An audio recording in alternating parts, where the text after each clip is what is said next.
शाम का वक्त था। हवेली नुमा महल में सब कुछ शांत दिख रहा था, लेकिन उस सन्नाटे में एक अजीब बेचैनी थी। डाइनिंग हॉल में चांद्रिका तेज कदमों से चल रही थी।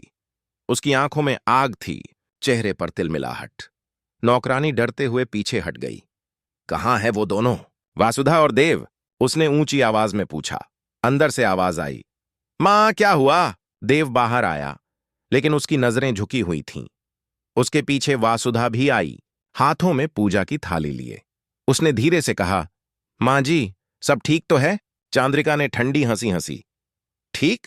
जब मेरे बेटे की जिंदगी कोई लड़की बर्बाद कर रही हो तो क्या ठीक रह सकता है?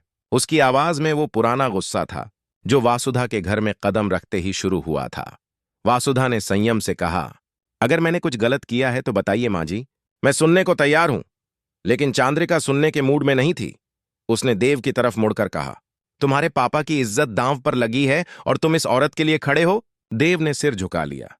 मां, वासुधा ने कुछ गलत नहीं किया, बस यही बात चांद्रिका को आग की तरह लगी। चुप रहो, उसने चीखते हुए कहा और हाथ उठाया वासुधा की तरफ। पूरा घर जैसे थम गया, हवा भी रुक गई। देव ने बीच में आकर मां का हाथ पकड़ लिया। मां नहीं! लेकिन चांद्रिका की आंखों में खून उतर आया था। तुम्हारी हिम्मत कैसे हुई मुझे रोकने की? ये औरत हमारे घर की इज्जत को मिट्टी में मिला रही है। वासुधा अब तक चुप थी, लेकिन उसकी आंखों में दर्द और साहस दोनों थे। उसने एक कदम आगे बढ़ाया और कहा, मां जी, इज्जत सिर्फ एक औरत के नाम से नहीं जुड़ी होती, घर के हर सदस्य के कर्म से जुड़ी होती है। देव ने उसकी तरफ देखा।